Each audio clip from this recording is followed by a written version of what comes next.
멕시코 월드컵 거리에서는 한국 이름만 나오면 자기 나라가 이긴 것처럼 먼저 난리가 났습니다. 대형 스크린 앞에서는 한국 이름이 들릴 때마다 환호가 터졌고 골목 쪽 아이들은 작은 태극기를 들어 올렸습니다. 한국인처럼 보이는 사람이 지나가면 누군가는 웃으며 길을 비켜주고 누군가는 형제라는 말을 먼저 꺼냈습니다. 처음 들으면 과장 같죠. 월드컵 밤이니까 유명한 선수 때문이겠지. 오래전 기억이 남아서 잠깐 반가운 것이겠지. 그런데 멕시코의 반응은 단순한 축제 소음으로 끝나지 않았습니다. 훈련장 앞에는 몇 시간씩 기다린 아이들이 있었고 골목에는 한국인을 알아본 손들이 있었습니다.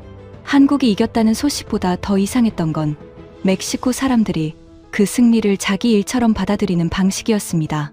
왜 멕시코 사람들은 한국만 보면 형제라는 말을 꺼냈을까요? 지금 시작합니다. 한국 최고라고 댓글을 남겨주세요. 여러분의 구독과 좋아요는 아주 큰 힘이 됩니다. 한국 골 소식이 뜨자 멕시코 광장이 먼저 뛰었습니다. 대형 스크린 앞 사람들은 컵을 내려놓고 코레아를 외쳤고 골목 쪽에서는 처음 보는 한국인에게 음료수와 포옹이 먼저 건네졌어요. 아이들은 작은 태극기를 흔들었고 누군가는 지나가는 한국인을 보고 형제라고 불렀습니다. 남의 나라 경기였습니다. 멕시코가 뛴 것도 아니고 멕시코 선수가 골을 넣은 것도 아니었죠.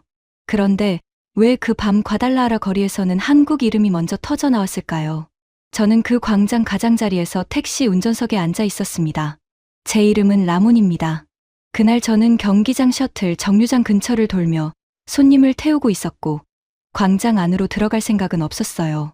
도로는 막히고 통제선은 넓어지고 택시 기사에게 월드컵 밤은 되게 오래 기다리고 늦게 끝나는 장사였거든요. 그런데 광장 함성이 커지기 조금 전 제 택시에 한국인 손님 둘이 탔습니다. 한 사람은 흰 셔츠를 입고 있었고 다른 한 사람은 어두운 모자를 쓰고 있었어요. 둘은 셔틀 정류장 앞에서 급히 탔고 광장 가까운 골목에서 내렸습니다. 요금을 건넬 때도 두 손을 모았고 문을 닫고 나서도 고개를 숙였죠. 처음엔 그냥 예의 바른 관광객이라고 생각했습니다. 그런데 사람들이 한국인만 보면 음료수를 건네고 어깨를 감싸고 코레아를 외치는 걸 보자 그 두 사람이 자꾸 마음에 걸렸어요. 혹시 저 사람들도 지금 저 골목 어딘가에서 그런 환대를 받고 있을까? 그렇게 생각하며 뒷좌석을 정리하던 순간이었습니다. 바닥 매트 아래에서 작은 태극기 하나가 보였습니다. 손바닥만 한 깃발이었지만 저는 바로 알 수 있었습니다. 조금 전 흰 셔츠와 어두운 모자의 한국인 손님들이 두고 간 물건이었어요. 광장 전체가 한국 이름으로 흔들리는 밤에 정작 그들의 태극기만 제 택시 안에 남아 있었습니다. 그냥 내일 분실물로 맡기면 된다고 생각할 수도 있었겠죠. 하지만 그 밤에는 그럴 수 없었습니다. 셔틀은 곧 빠질 것 같았고 사람들은 골목 안쪽으로 밀려가고 있었고 흰 셔츠와 어두운 모자는 몇 분만 지나도 다른 얼굴들 사이에 완전히 섞일 것 같았거든요. 저는 차 문을 잠그고 태극기를 들고 내렸습니다. 그제야 제가 왜 움직이는지 분명해졌어요. 한국 사람들이 환대를 받는 이 밤에 그 깃발을 택시 바닥에 남겨두고 돌아가면 안 될 것 같았습니다. 주인을 놓치기 전에 지금 바로 찾아야 했습니다. 첫 걸음부터 허짚었습니다. 검은 머리의 젊은 남자 둘이 가방을 메고 지나가길래 급히 다가갔는데 가까이 보니 멕시코 대학생들이었어요. 제가 당황해서 물러나려 하자 그들은 제 손에 태극기를 보고 오히려 웃으며 광장 안쪽을 가리켰습니다. 그때부터 이상한 일이 벌어졌습니다. 제가 한국 사람을 찾는 줄 알자 멕시코 사람들이 저보다 더 빨리 길을 봐 주기 시작한 겁니다. 누군가는 셔틀 줄끝을 가리켰고 누군가는 고개를 저으며 골목 쪽이라고 했습니다. 태극기를 든 제 손을 보자 사람들은 길을 막는 대신 팔꿈치를 접고 한 걸음씩 비켜줬어요. 그래도 쉽지는 않았습니다. 경기장에서 나온 사람들이 한꺼번에 쏟아졌고 노점 앞 불빛은 얼굴을 계속 바꿔놓았습니다. 파란 가방을 맨 무리를 보고 뛰듯 걸어갔지만 가까이 보니 다른 나라 관광객들이었습니다. 땀이 손바닥에 차서 태극기 막대가 미끄러졌고 뒤에서는 다른 기사들이 차를 빼라고 손짓했죠. 정류장 안내원이 손목시계를 두드렸습니다. 마지막 셔틀이 곧 빠진다는 뜻이었어요. 제가 찾는 두 사람이 그 줄에 섞여 있다면 곧 경기장 바깥 도로로 나가 버릴 수 있었습니다. 저는 잠시 택시 쪽을 돌아봤습니다. 미터기보다 통제선보다 손에 든 작은 태극기가 더 신경 쓰였습니다. 한 번은 거의 찾았다고 믿었습니다. 흰 셔츠 남자가 어두운 모자를 쓴 사람과 함께 셔틀줄 옆에서 고개를 숙이고 있었거든요. 저는 다급하게 선생님 하고 불렀습니다. 두 사람이 동시에 돌아봤고 저는 바로 멈췄습니다. 그들은 현지 방송 장비를 든 스태프였습니다. 옆에 있던 청년들이 웃음을 터뜨렸지만 비웃는 느낌은 아니었습니다. 한 청년이 제 손의 깃발을 보더니 양손으로 네모를 만들고 화면 찍는 사람 말고 한국 사람 하는 식으로 손짓해줬어요. 제가 틀릴 때마다 주변 사람들이 다시 방향을 잡아주는 이상한 추격전이 시작된 겁니다. 그 작은 도움들이 오히려 저를 더 급하게 만들었습니다. 제 눈에는 다 놓치는 것 같은데 주변 사람들은 한국인을 보면 먼저 알아보고 반응했거든요. 어떤 할아버지는 제 팔을 살짝 잡아 세우고 태극기를 가리킨 뒤 골목 끝 간판 쪽을 턱으로 찍었습니다. 제가 그쪽으로 고개를 돌리자 한국어 같은 짧은 말소리가 들렸다가 곧 함성에 묻혔습니다. 그때 광장 쪽에서 다시 코레아 소리가 터졌습니다. 저는 반사적으로 고개를 돌렸고 그 짧은 순간에 처음 봤던 손님 둘을 놓친 것 같았습니다. 흰 셔츠도 보였고 어두운 모자도 보였는데 비슷한 뒷모습이 셋이나 지나갔어요. 저는 태극기를 들어 올리고 한국 사람을 찾는다고 서툰 말로 외쳤습니다. 제 말보다 먼저 움직인 건 주변 사람들이었습니다. 노점 아주머니가 컵을 내려놓고 손을 흔들었습니다. 그녀가 가리킨 골목 입구에는 한국인 몇 명이 멈춰 서 있었어요.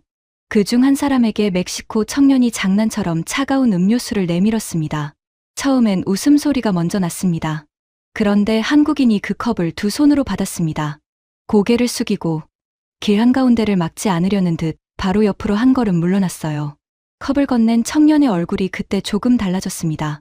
방금 전까지는 축제 장난처럼 웃고 있었는데 한국인이 두 손으로 받는 모습을 보더니 자기 컵도 가슴 앞으로 끌어당겼습니다. 저는 그 장면에서 또 멈췄습니다. 한국인 형제라는 말은 그냥 술기운 섞인 외침인 줄 알았어요. 그런데 한쪽은 그냥 건넨 음료수를 두 손으로 받고 다른 한쪽은 그 태도에 맞춰 웃음을 낮추는 걸 보니 그 말이 골목 안에서 조금씩 모양을 갖는 것 같았습니다. 누군가 어깨를 안아주면 한국인은 먼저 몸을 숙이고 고맙다고 했습니다. 사람들이 몰리면 길을 비켜주려고 벽 쪽으로 붙었어요. 환대받는 사람이 자기 자리만 챙기지 않고 준 사람의 마음과 지나가는 사람의 길까지 같이 살피는 모습이었습니다. 저는 다시 손님들을 찾아야 했습니다. 태극기 주인이 저들 중에 있을지도 몰랐으니까요. 그런데 그때마다 작은 일이 제 발을 붙잡았습니다. 한 남자는 제 손의 깃발을 보고 자기 가슴을 두드린 뒤 골목 안쪽을 가리켰고 아이 하나는 제 옆에서 같이 까치발을 들고 흰 셔츠를 찾아줬습니다. 그 아이가 갑자기 손을 뻗었습니다. 저는 급히 따라갔지만 또 틀렸습니다. 흰 셔츠의 남자는 한국인이 아니었고 모자를 쓴 사람은 제가 태운 손님보다 훨씬 나이가 많았습니다. 민망해서 멈춰 서자 아이가 먼저 어깨를 으쓱했어요. 광장 불빛 아래에서는 다들 너무 빨리 지나갔습니다. 스크린 쪽에서는 경기 장면이 반복되고 있었습니다. 한국이 먼저 끌려갔다는 소식이 나올 때는 사람들이 자기 일처럼 조용해졌고 한국이 따라잡았다는 표시가 뜨면 팔이 먼저 올라갔습니다. 마지막에 한국이 이겼다는 말이 퍼지자 누군가는 지나가는 한국인을 붙잡고 코레아를 외쳤습니다. 저는 공이 어떻게 들어갔는지는 보지 못했습니다. 제 눈에 남은 건 점수보다 사람들의 손과 얼굴이었어요. 처음엔 저도 너무 빨리 단정하고 있었습니다. 2018년 때문이겠지. 유명한 한국 선수 때문이겠지. 멕시코 사람들은 축구를 좋아하니까 오래된 고마움 하나로도 저렇게 신날 수 있겠지. 하지만 골목을 한 바퀴 돌고 손님을 두 번이나 놓치고 제 손에 태극기만 보고 길을 열어주는 사람들을 지나치고 나니 그 생각은 자꾸 작아졌습니다. 노점상 한 사람이 제 조수석 쪽을 보고 웃었습니다. 아직 못 찾았냐는 눈치였어요. 제가 고개를 젓자 그는 셔틀 정류장 끝을 가리키다가 곧장 손을 거두고 다른 골목을 가리켰습니다. 밤에는 다 섞인다고, 하지만 낮에 훈련장 앞에 가보면 달라진다고 했습니다. 저는 그 말을 붙잡았습니다. 낮에 훈련장 앞이라니요. 그는 얼음통 뚜껑을 덮으며 말했습니다. 아이들이 먼저 기다리고 어머니들이 그늘을 찾아 서 있고 악기 든 사람들도 온다고요. 밤에 흥분해서 외치는 얼굴하고는 다르다고 했습니다. 한국을 보려고 낮부터 서 있는 얼굴은 한 번 보면 헷갈리지 않는다는 말도 했어요. 그 말이 태극기보다 오래 손에 남았습니다. 저는 아직 주인을 찾지 못했습니다. 셔틀은 하나씩 떠나고 통제선은 조금씩 넓어지고 광장 사람들은 코레아를 외치며 다른 골목으로 흘러갔습니다. 조금만 더 늦으면 그 밤에는 정말 못 찾을 것 같았어요. 그런데 이상하게도 깃발을 아무 데나 맡기고 돌아갈 수는 없었습니다. 저는 태극기를 다시 접어 대시보드 위에 올렸습니다. 이번에는 뒷좌석 바닥에 떨어진 물건처럼 놓지 않았습니다. 작은 깃발 하나 때문에 길을 열어준 사람들, 한국인을 더 빨리 알아본 사람들, 장난처럼 건넨 컵 앞에서 표정이 바뀐 청년이 모두 그 천 조각 안에 붙어 있는 것 같았거든요. 차로 돌아오자 앞유리에 작은 물방울이 맺혀 있었습니다. 누군가 지나가다 컵에 얼음을 흘린 모양이었죠. 저는 손등으로 유리를 닦다가 조수석 위 태극기가 젖지 않았는지 먼저 확인했습니다. 방금 전까지만 해도 빨리 주인을 찾아 넘기면 끝날 물건이었는데 이제는 손끝으로 구겨질까봐 조심하게 됐습니다. 그 밤 한국은 먼저 끌려갔고 멕시코 사람들은 같이 아쉬워했습니다. 한국이 따라잡자 먼저 뛰었고 결국 2대1 승리 소식이 퍼지자 코레아를 외쳤습니다. 길에서 만난 한국인에게 음료수와 포옹을 건네며 형제라고 불렀고 한국인들은 두 손과 고개와 한 걸음 물러서는 발로 그 마음을 받았습니다. 저는 손님도 놓치고 처음 붙잡았던 생각도 놓치고 있었습니다. 그래서 더 확인하고 싶어졌습니다. 정말 낮부터 기다린 아이들이 있는지, 어머니들이 어떤 얼굴로 태극기를 들고 서 있는지, 악기를 든 사람들이 누구를 위해 그늘에서 시간을 보내는지요. 밤의 광장은 이미 충분히 뜨거웠습니다. 하지만 낮에 훈련장 앞에서도 같은 얼굴을 볼 수 있다면 멕시코가 한국인을 형제라고 부른다는 말은 한밤의 함성이 아니라 훨씬 오래 기다린 마음일지도 몰랐습니다. 저는 그 답을 보기 전까지 이 작은 태극기를 제 손에서 내려놓을 수 없었습니다. 다음 날 낮, 저는 훈련장 앞에서 태극기를 손에 쥐고 서 있었습니다. 밤의 광장과는 공기부터 달랐어요. 맥주 냄새도, 한꺼번에 밀려드는 발소리도, 스크린 앞에서 터지던 함성도 없었습니다. 대신 햇빛이 너무 밝아서 사람들이 손바닥으로 눈을 가리고 있었고 담장 옆 그늘에는 아이들과 어머니들이 길게 서 있었습니다. 저는 처음에 또 잘못 온 줄 알았습니다. 월드컵 기간에 훈련장 앞이 붐비는 건 이상한 일이 아니었지만 그날 그 줄은 제가 아는 경기장 줄과 달랐거든요. 아이들이 앞에 서고 어머니들이 뒤에서 모자끈을 고쳐주고 누군가는 물병을 가방에 하나씩 넣어주고 있었습니다. 저는 태극기를 들고 천천히 걸었습니다. 어젯밤 한국인 손님 둘을 찾지 못했다는 생각이 계속 마음에 걸렸어요. 혹시 나 훈련장 앞에 다시 올 수도 있지 않을까? 혹시 이 깃발을 보고 누군가 알아봐 주지 않을까? 그렇게 생각하며 줄 끝으로 다가가는데 가장 먼저 반응한 건 어른이 아니라 한 아이였습니다. 아이는 제 손에 든 작은 태극기를 보더니 눈이 커졌습니다. 그리고 자기 어머니 소매를 잡아당기며 코레아라고 말했어요. 그 말이 나오자 주변 아이들 몇 명이 동시에 고개를 돌렸습니다. 저는 순간 주인을 찾은 것처럼 마음이 급해졌습니다. 아이가 가리킨 쪽에 흰 셔츠 남자와 어두운 모자를 쓴 사람이 서 있었거든요. 하지만 가까이 가보니 또 아니었습니다. 흰 셔츠 남자는 한국인이 아니라 현지 자원봉사자였고 어두운 모자를 쓴 사람은 아이들 사진을 찍어주던 아버지였습니다. 저는 민망해서 태극기를 내리려 했는데 그 아버지가 먼저 웃으며 손을 저었습니다. 그리고 줄 반대편의 한국인 가족 쪽을 가리켜 주었죠. 그 한국인 가족도 제 손님들은 아니었습니다. 하지만 그들이 지나갈 때 훈련장 앞 공기가 잠깐 바뀌는 걸 봤습니다. 한 어머니 팬이 아이스박스에서 물 한 병을 꺼내 조심스럽게 내밀었고 한국인 여자는 두 손으로 병을 받았습니다. 고개를 숙이고 바로 옆으로 한 걸음 물러서서 뒤에 서 있던 아이들의 시야를 막지 않았어요. 그 장면은 어젯밤 골목에서 봤던 컵과 닮아 있었습니다. 그런데 느낌은 달랐습니다. 밤에는 조명과 함성 때문에 모든 게 빨리 지나갔죠. 낮에는 손의 방향이 보였습니다. 물병을 내미는 손, 두 손으로 받는 손, 아이를 앞으로 세우려고 살짝 등을 밀어주는 손이 천천히 보였습니다. 담장 아래에는 악기를 든 남자들이 있었습니다. 누군가는 트럼펫을 닫고 누군가는 기타 줄을 맞추고 있었어요. 밤의 술기운을 끌고 온 사람들이라기보다 햇빛이 조금 누그러지기를 기다리는 사람들처럼 보였습니다. 그중 한 사람이 제 태극기를 보고 장난스럽게 짧은 리듬을 불자 아이들이 박수를 쳤습니다. 하지만 곧 어머니들이 조용히 하라는 듯 손바닥을 내려보였고 사람들은 다시 줄을 정리했습니다. 저는 그때 이상하게 조용해졌습니다. 어젯밤에는 한국이 이겼으니까 사람들이 흥분해서 그랬다고 생각할 수 있었습니다. 그런데 낮에 훈련장 앞은 달랐어요. 이 사람들은 아직 아무 경기도 보고 있지 않았습니다. 누군가를 만나기로 약속받은 것도 아니었어요. 그래도 아이들 물을 챙기고 그늘 자리를 나누고 작은 태극기를 들고 기다리고 있었습니다. 이건 밤 분위기만으로는 설명이 되지 않았습니다. 저는 줄 옆에 어머니에게 조심스럽게 물었습니다. 어젯밤 흰 셔츠와 어두운 모자를 쓴 한국인 2명을 보지 못했느냐고요. 택시에 탔던 손님, 작은 깃발, 광장, 셔틀, 정류장까지 한꺼번에 말하려니 제가 들어도 설명이 꼬였습니다. 그 어머니는 끝까지 듣고 나서 제 손에 태극기를 봤습니다. 그리고 자기 아이에게 뭔가를 말했습니다. 아이는 바로 줄 앞으로 달려가더니 다른 아이들에게 물어보기 시작했어요. 저는 놀라서 말리려 했지만 어머니는 괜찮다는 듯 고개를 끄덕였습니다.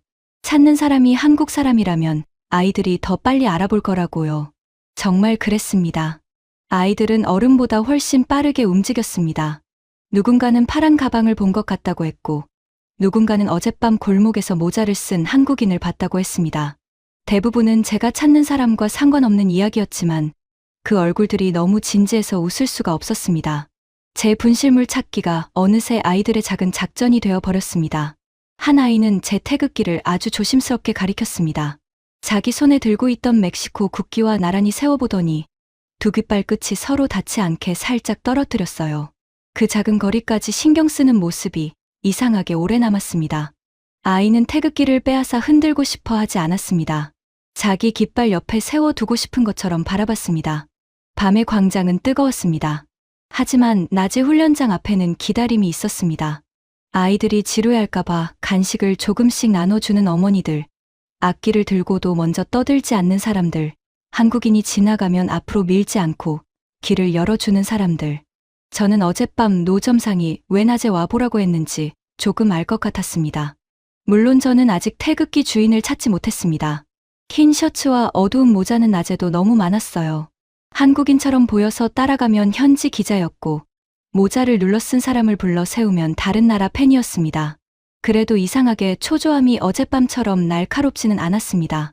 사람들은 제가 틀릴 때마다 웃었지만 그 웃음은 길을 막는 웃음이 아니라 다시 해보라는 웃음에 가까웠습니다.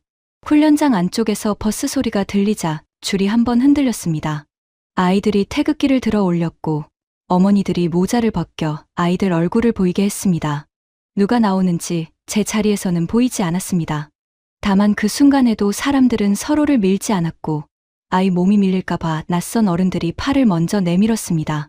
저는 그 장면을 보고 태극기를 다시 접었습니다. 어젯밤처럼 급하게 주머니에 넣지 않았습니다. 천이 구겨지지 않게 손바닥 위에서 반듯하게 눌렀습니다. 이 작은 깃발은 여전히 남의 물건이었지만 이제 제게는 단순한 분실물이 아니었습니다. 멕시코 사람들이 왜 한국을 기다리는지 묻게 만드는 작은 질문표가 되어 있었어요. 그때 무전이 울렸습니다. 근처 호텔 앞에서 손님을 태워야 한다는 호출이었습니다. 저는 마지막으로 줄을 한 번 더 훑어봤습니다. 흰 셔츠와 어두운 모자는 보이지 않았습니다. 아이 하나가 멀리서 저를 알아보고 손을 흔들었습니다. 저는 태극기를 살짝 들어 보였습니다. 주인을 찾았다는 뜻은 아니었지만 이상하게도 그 아이는 고개를 끄덕였습니다. 아직 끝난 일이 아니라는 걸 알고 있다는 듯이요. 택시로 돌아와 시동을 걸자 라디오에서 전날 한국과 체코 경기 이야기가 흘러나오고 있었습니다. 저는 처음엔 채널을 돌리려 했습니다. 한국이 먼저 끌려갔고 나중에 따라잡았고 결국 2대1로 이겼다는 건 어젯밤 광장에서 충분히 봤다고 여겼거든요. 그런데 첫 손님이 뒷좌석에 타자마자 말했습니다. 기사님, 볼륨 조금만 올려주세요. 저는 룸미러로 그를 봤습니다. 작업복 차림의 남자였고 무릎 위에는 낡은 도시락 가방이 놓여 있었습니다. 그의 옆에는 시장에서 산 듯한 작은 봉투를 든 여자가 앉아 있었어요. 두 사람은 한국 사람이 아니었습니다. 그런데 라디오에서 한국이 먼저 실점했다는 이야기가 나오자 두 사람은 대화를 멈추고 귀를 기울였습니다. 저는 속으로 생각했습니다. 이 대목이면 이제 관심이 식겠지. 밤의 광장도 그랬습니다. 실점 소식이 나왔을 때 사람들은 잠깐 조용해졌고 컵을 든 손도 멈췄습니다. 축구에서 먼저 맞으면 분위기가 꺾입니다. 남의 나라 경기라면 더 쉽게 돌아설 수도 있죠. 그래서 저는 손님들이 다른 이야기를 시작할 거라고 생각했습니다. 하지만 남자가 다시 말했습니다. 조금만 더 크게요. 저는 볼륨을 올렸습니다. 라디오에서는 한국이 밀리다가 따라잡고 끝내 경기를 뒤집었다는 흐름만 짧게 지나갔습니다. 공이 어디로 날아갔는지, 누가 어떻게 뛰었는지 같은 설명은 제 귀에 남지 않았어요. 제 귀에 남은 건 뒷좌석 여자의 낮은 말이었습니다. 끝났다고 할 때부터 봐야죠. 한국은 그때부터 시작하잖아요. 그 문장을 듣는 순간 훈련장 앞 아이들의 얼굴이 다시 떠올랐습니다. 그 아이들은 이기는 팀을 기다리는 얼굴만은 아니었습니다. 어머니가 말없이 물을 나누고 악기 든 사람들이 그늘에서 순서를 기다리고 아이들이 태극기를 보자 먼저 뛰어나오던 얼굴. 그 안에는 이겼을 때만 박수치는 기분보다 오래 버티는 사람을 알아보는 마음이 있었던 것 같습니다. 저는 물었습니다. 왜 그렇게 한국 경기를 좋아하느냐고요. 남자는 잠깐 창밖을 보다가 말했습니다. 우리도 매일 끝났다는 말을 듣는다고요. 장사가 안 되면 끝났다. 길이 막히면 끝났다. 돈이 모자라면 끝났다. 그런데 어떤 사람들은 그 말이 나오고 나서야 다시 움직인다고 했습니다. 한국이 그런 사람들처럼 보인다는 말이었어요. 그 말은 축구 설명이 아니었습니다. 전술 이야기도 선수 이름 자랑도 아니었어요. 저는 그 남자가 자기 하루를 말하고 있다는 걸 느꼈습니다. 시장에서 자리를 옮겨야 했던 날, 공사 때문에 손님이 끊긴 날, 그래도 다음 날 다시 문을 열어야 했던 시간들이 한국 경기 속에 겹쳐 보이는 것 같았습니다. 신호에 걸려 차가 멈췄을 때 옆차 창문에서도 같은 라디오 소리가 흘러나왔습니다. 다른 택시 기사 하나가 창밖으로 손을 내밀어 제 차 쪽을 가리켰습니다. 제 대시보드 위에 태극기를 본 모양이었죠. 그는 웃으며 엄지를 들어 올렸고 뒷좌석 손님들은 그걸 보고 더 크게 웃었습니다. 저는 괜히 핸들을 고쳐 잡았습니다. 라디오에서 한국의 2대1 승리 이야기가 이어졌을 때 손님들은 어젯밤 광장처럼 소리를 지르지는 않았습니다. 대신 남자가 낮게 말했습니다. 봤죠. 그래서 볼륨을 올려야 한다니까요.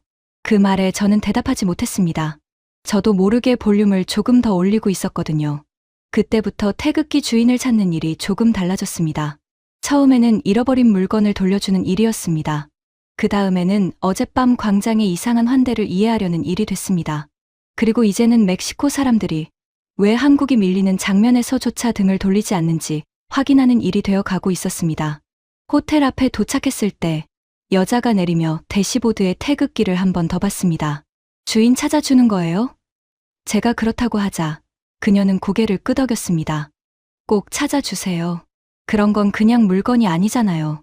저는 그 말을 듣고 한동안 차를 출발시키지 못했습니다. 낮에 훈련장 앞에서 아이들은 태극기를 보고 길을 알려줬고 택시 안승객들은 한국이 밀리던 대목에서 볼륨을 올려달라고 했습니다. 밤의 광장만으로는 설명되지 않던 일이 낮의 얼굴과 라디오 소리 속에서 조금씩 이어지고 있었습니다. 이제 제가 확인해야 할 것은 하나 더 생겼습니다.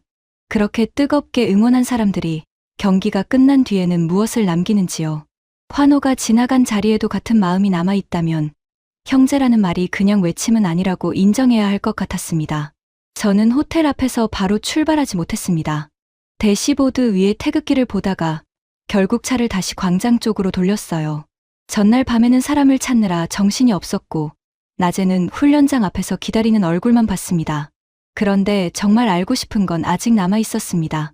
그렇게 크게 뛰고 그렇게 크게 코레아를 외친 사람들이 모든 소리가 지나간 뒤에는 무엇을 남기는지요. 솔직히 좋은 장면을 기대하지 않았습니다. 월드컵 기간의 광장을 오래 봐 온 택시기사라면 누구나 비슷하게 생각할 겁니다. 깨진 병, 밟힌 종이컵, 흘러내린 소스, 화난 청소팀, 막힌 도로. 축제가 끝난 뒤에는 늘 누군가의 일이 산처럼 남았거든요. 그런데 광장 입구에 차를 세우자 제 예상이 조금씩 어긋났습니다. 대형 스크린 앞쪽은 전날 경기 장면을 다시 보던 사람들이 막 빠져나가는 중이었습니다. 사람들은 한국이 2대1로 이겼다는 이야기를 하며 흩어지고 있었고 바닥에는 종이컵과 휴지가 여기저기 남아 있었어요. 그런데 그 한가운데에서 한국 팬으로 보이는 사람들이 먼저 허리를 숙이고 있었습니다. 누가 시킨 것도 아니었습니다. 한 남자는 컵을 모아 큰 봉투에 넣고 있었고 한 여자는 태극기 무늬가 찍힌 작은 종이를 발에 밟히지 않게 주워 접었습니다. 저는 처음엔 청소팀 사람들인 줄 알았습니다. 하지만 그들은 조끼도 장갑도 없었어요. 조금 전까지 사람들 사이에서 같이 웃고 박수쳤을 평범한 한국 사람들이었습니다. 한 사람이 쓰레기통 위치를 찾지 못하고 두리번거리자 옆에 있던 멕시코 청년이 길을 알려줬습니다. 거기까지는 평범했죠. 그 다음이 이상했습니다. 그 청년이 그냥 지나가지 않고 바닥에 떨어진 컵 하나를 주었습니다. 친구들이 웃으며 뭐 하냐는 얼굴로 쳐다보자 그는 어깨를 한번 으쓱하고 한국 사람들 옆으로 갔어요. 몇 초 뒤에는 세 사람이 나란히 허리를 숙이고 있었습니다. 저는 태극기를 들고 그쪽으로 걸어갔습니다. 주인을 찾으려면 얼굴을 봐야 했는데 다들 고개를 숙이고 있으니 더 어려웠습니다. 흰 셔츠만 보면 심장이 먼저 움직였고 어두운 모자만 보이면 발이 저절로 빨라졌습니다. 가까이 가보면 제 손님은 아니었어요. 경기 뒤 사람 흐름은 어젯밤보다 더 복잡해져 있었습니다. 청소용 카트를 끌던 여자가 제 옆에서 멈췄습니다. 그는 바닥을 보다가 한국 팬들이 모아놓은 봉투를 보고 잠깐 웃었습니다. 오늘은 우리가 하기 전에 사람들이 먼저 하네요. 그렇게 말하는 표정이 조금 놀란 사람 같았습니다. 불평을 덜게 돼서 좋아하는 얼굴이라기보다 자기 일이 시작되기도 전에 누군가 그 자리를 존중해 준 걸 본 얼굴이었습니다. 그 말이 제 귀에 오래 남았습니다. 오늘은 우리가 하기 전에 저는 그동안 월드컵의 끝을 늘 같은 방식으로 봤습니다. 누가 더 크게 소리쳤는지보다 누가 뒤에서 치우는지로 기억했어요. 열기는 금방 사라지고 남는 건 바닥과 냄새와 막힌 배수구였습니다. 그런데 그날 광장에서는 환호가 지나간 자리에 다른 움직임이 남고 있었습니다. 한국 팬들이 먼저 주었고 그걸 본 멕시코 청년들이 따라 주었습니다. 그렇다고 모두가 갑자기 조용한 사람이 된 건 아니었습니다. 여전히 웃고 떠드는 사람도 있었고 컵을 아무 데나 내려놓고 가는 사람도 있었어요. 하지만 작은 무리가 한쪽에서 계속 허리를 숙이자 길의 모양이 달라졌습니다. 사람들이 그 봉투를 피해 걸었고 누군가는 발밑에 휴지를 주워 쓰레기통에 직접 넣었습니다. 광장이 제자리로 돌아가는 속도가 조금 달라졌습니다. 저는 그때 대시보드 위에 두었던 태극기가 떠올랐습니다. 어젯밤에는 빨리 돌려줘야 할 물건이었고 낮에는 사람들이 한국을 기다리게 만드는 질문표였습니다. 그런데 지금은 조금 달라 보였어요. 뜨겁게 흔든 뒤에도 그 깃발을 들었던 사람들이 남의 광장을 자기 집 마당처럼 조심하는 장면이 그 안에 붙어 있는 것 같았습니다. 그 사이 태극기 주인은 더 멀어진 것 같았습니다. 사람들은 치우는 방향으로 흩어지고 청소팀은 통제선을 옮기고 노점들은 접히기 시작했습니다. 제가 찾던 흰 셔츠와 어두운 모자는 어느 쪽으로든 사라질 수 있었어요. 저는 지나가는 사람들에게 다시 물었습니다. 어젯밤 택시에 탔던 한국인 2명, 작은 태극기를 잃어버린 사람 혹시 보지 못했느냐고요. 대부분은 고개를 저었습니다. 그러다 컵을 줍던 멕시코 청년 하나가 손을 들어 골목 쪽을 가리켰습니다. 방금 한국 사람들이 숙소 방향으로 많이 갔다는 뜻이었습니다. 그는 말끝에 친구를 불렀고 친구는 식당들이 모인 좁은 길을 손가락으로 짚었습니다. 거기 코레아 사람들 많이 있어요. 저는 고맙다고 말하고 다시 뛰듯 걸었습니다. 그 골목은 광장보다 좁았습니다. 식당 앞 테이블이 길 쪽으로 조금씩 나와 있었고 사람들은 승리 이야기를 하며 천천히 움직였습니다. 여기서는 코레아 소리가 함성처럼 터지기보다 테이블 사이에서 자꾸 다시 살아났습니다. 누군가 한국인을 알아보면 컵을 들어 보였고 누군가는 두 팔을 벌려 어깨를 감싸려 했습니다. 저는 처음엔 그 모습이 조금 걱정됐습니다. 환대도 갑자기 몰려오면 받는 사람에게는 부담이 될 수 있으니까요. 특히 낯선 나라 골목에서 모르는 사람들이 계속 다가오면 웃고 있어도 몸이 굳을 수 있습니다. 그래서 한국 사람들이 어떻게 반응하는지 보려고 걸음을 늦췄습니다. 작은 식당 앞에 한국인 몇 명이 서 있었습니다. 한 멕시코 남자가 차가운 음료수를 내밀자 앞에 있던 한국 남자가 두 손으로 받았습니다. 그냥 받아든 게 아니었어요. 컵을 자기 가슴 쪽으로 조심히 당기고 고개를 숙이며 서툰 말로 고맙다고 했습니다. 발은 바로 옆으로 한 걸음 빠졌습니다. 뒤에 지나가던 가족이 막히지 않게 길을 열어준 거였습니다. 그 작은 움직임 때문에 분위기가 묘하게 바뀌었습니다. 음료수를 건넨 남자는 처음엔 크게 웃고 있었지만 한국인이 두 손으로 받고 길을 비켜주자 웃음을 조금 낮췄습니다. 그리고 자기 손에 있던 컵도 아무데나 들지 않고 테이블 위로 올려놓았습니다. 옆에 있던 청년은 한국인에게 팔을 벌리다가 잠깐 멈추고 괜찮냐는 듯 먼저 눈을 맞췄습니다. 한국인은 웃으며 고개를 끄덕였습니다. 그러자 짧은 포옹이 오갔습니다. 길 한복판에서 밀어붙이는 포옹이 아니라 서로 한 걸음씩 다가갔다가 바로 물러나는 포옹이었어요. 누군가 한국인 형제라고 외치자 주변 사람들이 웃었습니다. 그런데 그 말이 어젯밤 광장처럼 술기운 섞인 외침으로만 들리지는 않았습니다. 주고받는 손의 속도가 달랐고 서로 물러나는 발의 위치가 달랐습니다. 저는 태극기를 조금 더 꼭 쥐었습니다. 형제라는 말은 처음엔 큰 소리였습니다.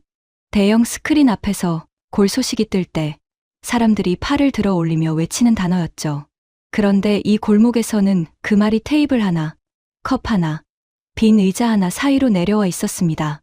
멕시코 사람이 먼저 건네고 한국 사람이 두 손으로 받고 다시 길과 자리를 조심해서 돌려주는 사이에 그 말이 조금씩 관계가 되고 있었습니다. 한 식당 안쪽에서는 더 작은 일이 있었습니다. 한국인 무리 중 한 사람이 자기들에게 밀어준 빈 의자를 받으려다가 옆에 서 있던 아이와 어머니를 보고 손으로 먼저 앉으라는 표시를 했습니다. 말은 잘 통하지 않았지만 뜻은 바로 보였습니다. 어머니가 웃으며 사양하자 한국인은 의자를 더 앞으로 밀었습니다. 그러고는 자기들은 벽 쪽에 붙어 섰습니다. 그 장면을 본 식당 주인이 음료수를 하나 더 가져왔습니다. 이번에는 한국인 쪽에서 먼저 두 손을 내밀었습니다. 고맙다는 말이 조금 어색하게 들렸지만 어색해서 더 오래 남았습니다. 완벽한 말이 아니어도 마음을 조심히 받으려는 태도는 보였거든요. 저는 그때 알았습니다. 환대는 한쪽이 많이 주면 끝나는 일이 아니었습니다. 받은 사람이 어떻게 받느냐에 따라 그 자리의 공기가 다시 바뀌었습니다. 하지만 저는 계속 서 있을 수 없었습니다. 태극기 주인을 찾아야 했습니다. 그리고 그 순간 식당 유리창에 비친 사람들 사이로 어두운 모자가 보였습니다.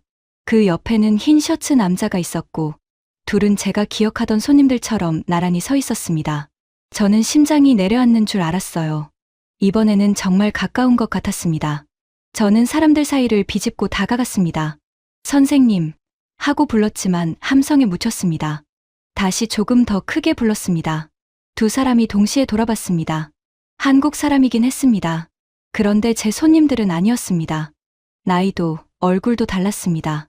저는 또 미안하다고 말하며 물러났고 그들은 제 손에 태극기를 보더니 사정을 눈치챈 듯 주변을 살폈습니다. 그 중 한 사람이 식당 주인에게 짧게 물었습니다. 식당 주인은 잠깐 생각하더니 골목 안쪽을 가리켰습니다. 아까 작은 깃발을 찾는 한국 사람 둘이 있었다는 겁니다. 한 명은 흰 셔츠였고 한 명은 어두운 모자를 썼다고 했습니다. 그 말을 듣는 순간 제 손에 있던 태극기가 갑자기 더 무거워졌습니다. 저는 바로 움직이려다가 한번 멈췄습니다. 광장에서는 사람들이 남은 컵을 주었고 골목에서는 건넨 음료수와 포옹이 감사와 자리 배려로 돌아왔습니다. 저는 이제 이 태극기를 아무렇게나 내밀 수 없었습니다. 빨리 끝내야 할 분실물이 아니라 하루 동안 제가 본 모든 장면을 그 사람에게 다시 전해야 할 물건처럼 느껴졌습니다. 골목 안쪽에서 누군가 서툰 스페인어로 깃발이라는 말을 했습니다. 저는 고개를 들었습니다. 사람들 어깨 너머로 흰 셔츠와 어두운 모자가 다시 보였습니다. 이번에는 도망치듯 지나가는 뒷모습이 아니었습니다.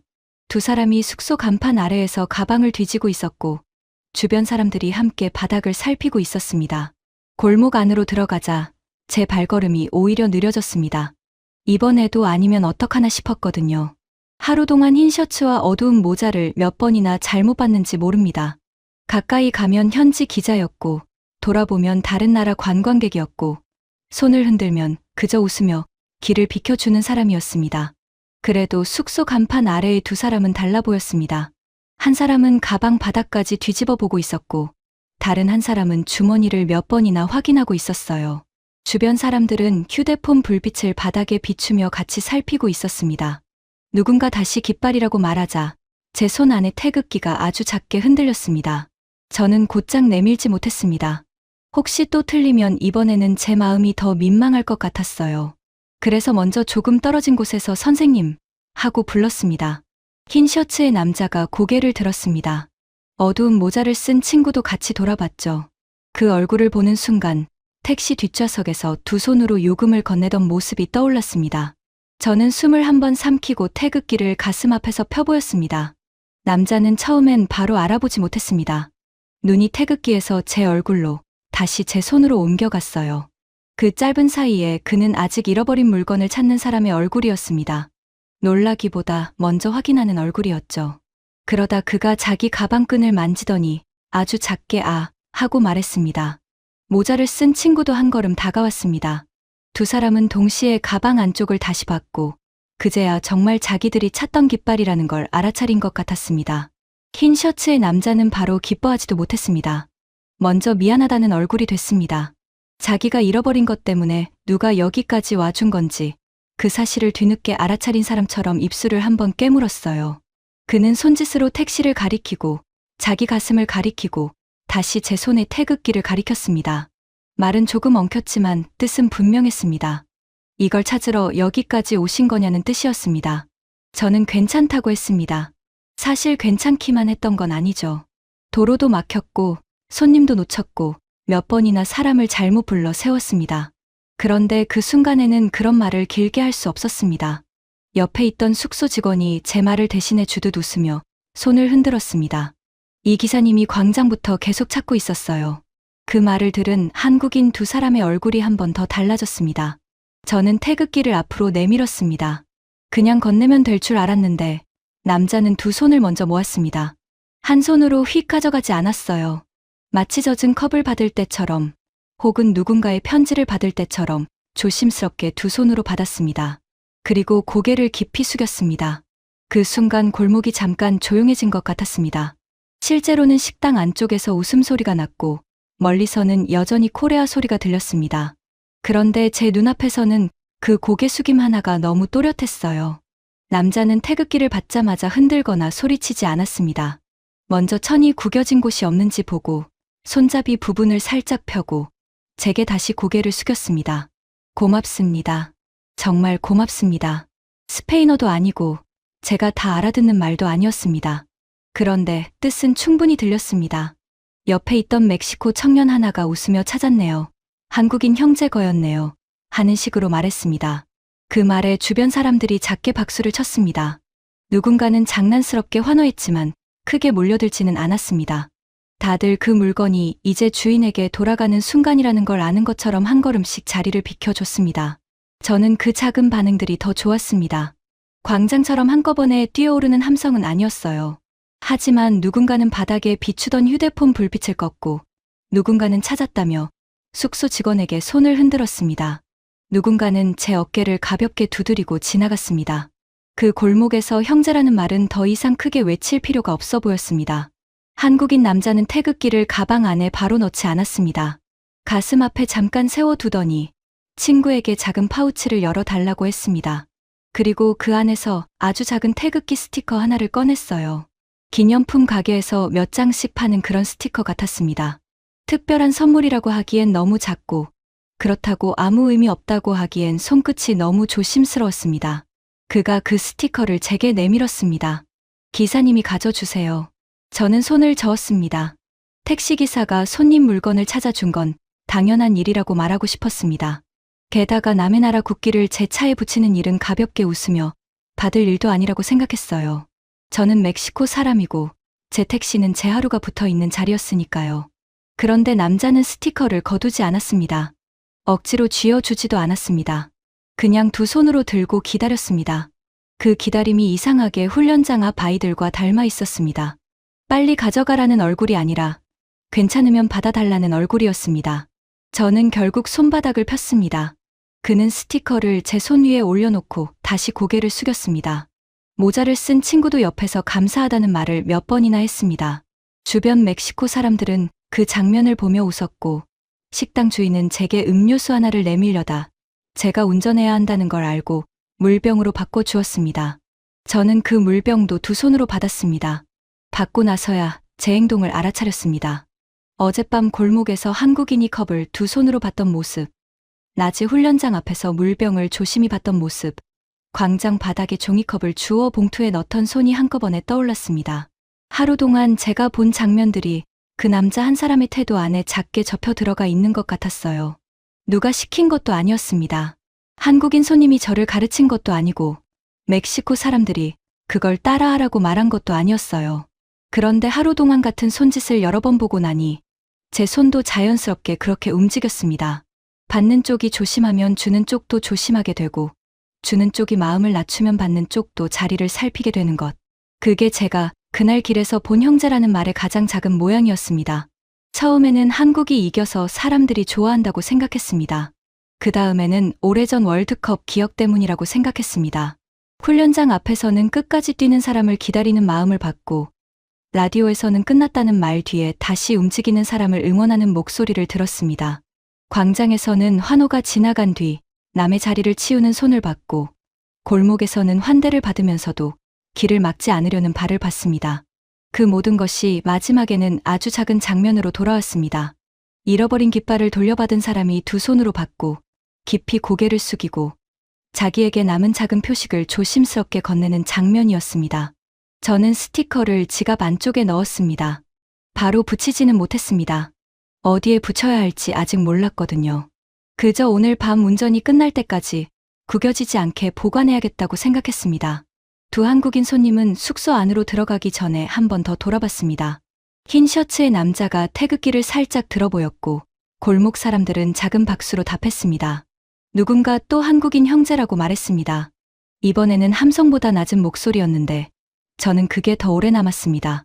다음 날 아침 저는 평소보다 조금 일찍 차고지에 나갔습니다. 밤사이 앞유리에는 먼지가 얇게 앉아 있었습니다. 저는 물을 묻힌 천으로 유리를 닦았습니다. 와이퍼 아래쪽을 닦다가 멈췄어요. 앞유리 한쪽에는 원래 작은 멕시코 국기 스티커가 붙어 있었습니다. 월드컵이 시작될 때 붙여둔 것이었죠. 매일 봤지만 그날 아침에는 그 옆에 빈자리가 이상하게 눈에 들어왔습니다. 저는 지갑을 열었습니다. 한국인 손님이 준 작은 태극기 스티커는 밤새 눌려 있었지만 구겨지지 않았습니다. 손가락 끝에 올려보니 생각보다 더 작았습니다. 이걸 붙인다고 도시가 달라지는 것도 아니고 누가 대단한 선언으로 알아줄 것도 아니었습니다. 잠깐 망설인 이유도 있었습니다. 저는 한국 사람이 아니고 제 택시는 멕시코 손님들이 매일 오르내리는 차였습니다. 앞유리에 붙이는 건 마음속에만 두는 것보다 조금 더 밖으로 나오는 일이었어요. 누가 보면 왜 저걸 붙였느냐고 물을 개 뻔했습니다. 그 질문에 대답할 준비가 되어 있는지 저도 스스로에게 한번 물었습니다. 그런데 대답은 의외로 길지 않았습니다. 저는 어제 본 것들을 다 설명하지 않아도 된다고 느꼈습니다. 깃발을 찾던 골목의 조용한 박수, 물병을 건네던 손, 쓰레기 봉투를 벌려주던 청년, 라디오 앞에서 볼륨을 올려달라던 승객, 그 장면들이 제 안에서는 이미 한쪽으로 모여 있었습니다. 그래서 더 붙일 수 있을 것 같았습니다. 저는 멕시코 국기 옆을 한 번 더 닦았습니다. 그리고 태극기 스티커를 조금 떨어뜨려 붙였습니다. 너무 붙여서 하나처럼 보이지도 않게, 너무 멀어서 모르는 것처럼 보이지도 않게요. 훈련장 앞 아이가 자기 멕시코 국기 옆에 제 태극기를 세워보던 그 작은 거리만큼 두 깃발 사이를 남겨두었습니다. 햇빛이 앞유리에 걸리자 두 스티커가 같이 반짝였습니다. 저는 그걸 보며 한참 서 있지 않았습니다. 택시기사는 결국 시동을 걸어야 하는 사람이니까요. 걸레를 접어 문 옆에 넣고 미터기를 확인하고 첫 손님을 태우러 광장 쪽으로 나갔습니다. 첫 손님은 시장 바구니를 든 중년 여성이었습니다. 그는 뒷좌석에 앉자마자 앞유리를 보더니 웃었습니다. 기사님, 태극기는 왜 붙였어요? 저는 룸미러를 봤습니다. 길게 설명하려면 할 말은 많았습니다. 광장 이야기도, 훈련장 아이들도, 라디오 볼륨을 올려달라던 손님도, 경기 뒤 컵을 줍던 한국 팬들도 말할 수 있었죠. 하지만 입 밖으로 나온 말은 짧았습니다. 어제 길에서 배웠어요. 여자가 고개를 갸웃했습니다. 뭐요? 저는 앞유리 아래 나란히 붙은 두 깃발을 한번 보고 말했습니다. 왜 사람들이 한국인을 형제라고 부르는지요. 차는 천천히 광장 쪽으로 들어갔습니다. 밤의 함성은 사라졌고 바닥은 거의 깨끗해져 있었습니다.